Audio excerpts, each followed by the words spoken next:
Chelsea looked really, really good tonight. Really, really good. Now, some will say straight away, it's Charlton. It's a championship team. Well, this is the FA Cup. And don't you disrespect it. The FA Cup, in the FA Cup, we have seen giant killings in almost every single season.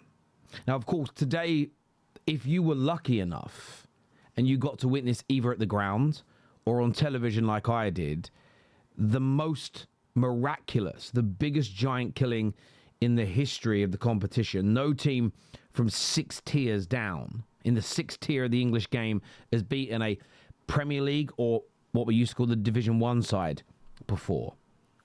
Nobody has ever done it from that level and knocked out the defending champions. So shocks happen.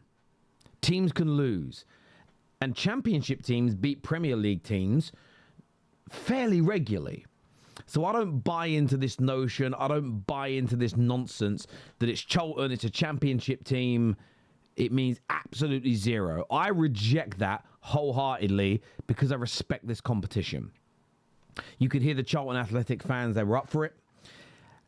And Chelsea's players had to match it. And we're going to get onto the system in a moment. But what I loved about the Chelsea players tonight is their attitude, their mentality, their commitment to the cause. They were very, very, very up for that game. They were not...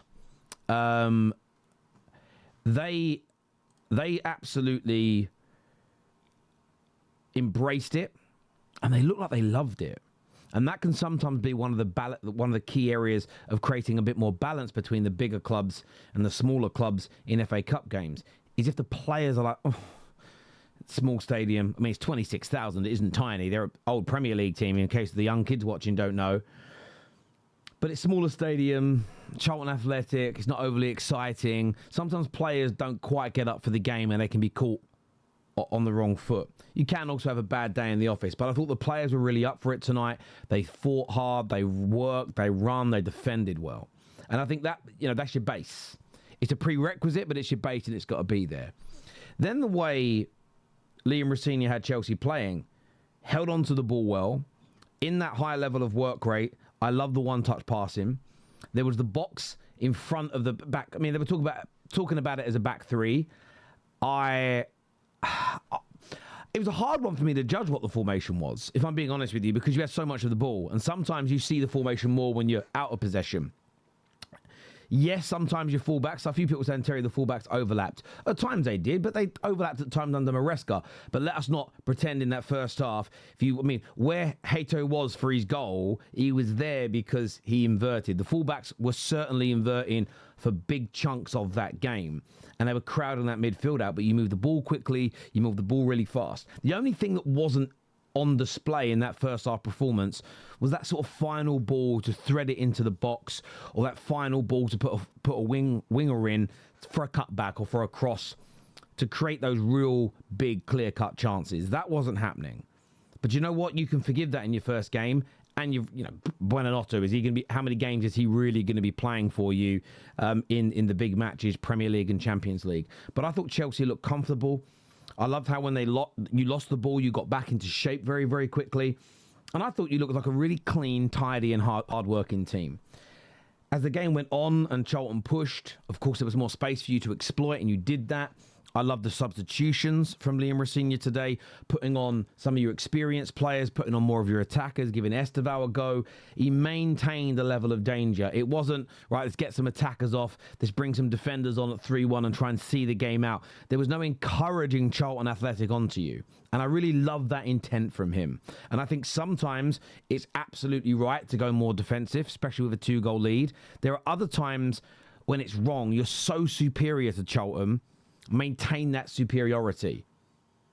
You see this in boxing quite a lot. You see it in MMA quite a lot. 2 or 3 rounds up, going to win the fight, going to retain your title, whatever it may be. Don't just go too defensive and encourage that slugger, because all Charlton really had was a long ball into the box and looking for a flick on. And if you guys are sitting back, if you guys don't keep your attackers on the pitch, that works in their favour. So you're really and truly heightening their only chance of scoring goals, which is knocking that ball into the box and hoping a flick on or a deflection falls their way. A little bit like the goal that they scored. So Liam Rosenior got that absolutely correct in this particular game. And look, I'm not going to take back what I've said about Liam Rosenior. I'm not sure if it's the right appointment. I'm not sure if he's good enough. And the biggest reason I'm not sure is I don't know enough about him. I know where he played. I know who his father is. I know he's not...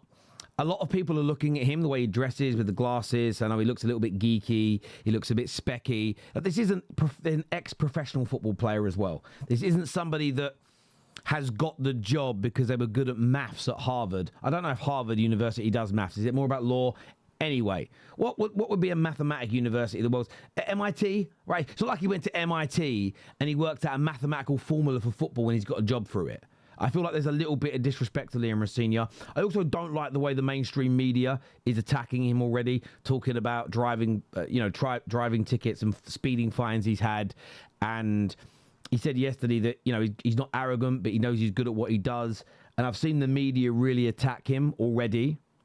And I think we know there's a big underlying reason as to why some are definitely going to do that. Certain outlets are going to do it. But I really liked how Chelsea looked tonight. And I think there's areas to be encouraged with. And yes, I did. I remember Don saying this on the terrace many times. I don't want to see inverting fullbacks. I don't want to see inverting fullbacks. I think you need a mixture. And it's one game. So what I would say to any Chelsea fan that was frustrated about the times in the game where the fullback's inverted or the box midfield, let's see what else he does. Liam Rosenior gives me the vibes that he's the kind of manager, depending upon your opponent, might change it a little. I think he understands strategy. I think he understands the fact that unless you have the very best squad in the world that is superior to 99.9% of teams, there has to be an adaptation to how you play. I get the feeling he'll know that. Doesn't mean it will work. Time's going to tell. Time is going to tell. You may think that I'm not sure if it will, but then it's hard for me to have it's hard for me to think it's going to work. And I'll tell you as to why, because I don't know enough about him. It's probably the most honest answer. Equally, I am being led by a lot of Chelsea fans who are unhappy with it, fuming with it, and want protests, not just because of Liam Rosenior, but also because of the overarching issues that currently remain at the club. But as I say, I felt overall tonight, I thought Chelsea were just by far the better team. It was maybe the most entertaining I've seen you look all year. I enjoyed watching you play. Now, listen, Chelsea fans, some may agree, some may disagree. Rivals probably going to disagree. I actually quite enjoyed it. I was annoyed you were winning. I'm not going to lie. Of course, I wanted Charlton to do it, especially in the FA Cup. This competition it makes me emotional every third round. I spent so many beautiful Saturdays with my family as a kid. Sometimes at games, sometimes it was right. We used to do our family shop on a Saturday morning in my house. But you get the shopping done, you buy food, and you come back and it's like, right, we'd make lunch and we'd sit down and it used to be called Grandstand and Winter Surfers backstage. I remember his Grandstand. I actually made the inquiry to buy the theme music for one of my shows. They wanted £200,000 for the rights. I was like, oh shit, I thought it might be cheap. The Grandstand theme music is just the best. Grandstand would come on and there'd just be this all day long would just be FA Cup stories and there's just so many beautiful, and there was one today. And this is the thing about the FA Cup that I love more than anything. If you look at Macclesfield, there's so many things that have gone on there in the last year. But there was a beautiful, funny and quirky story. The captain of that game today, who had the bandage on his head, who scored the goal, whose name now eludes me, and I feel so frustrated at myself for his name now eluding me.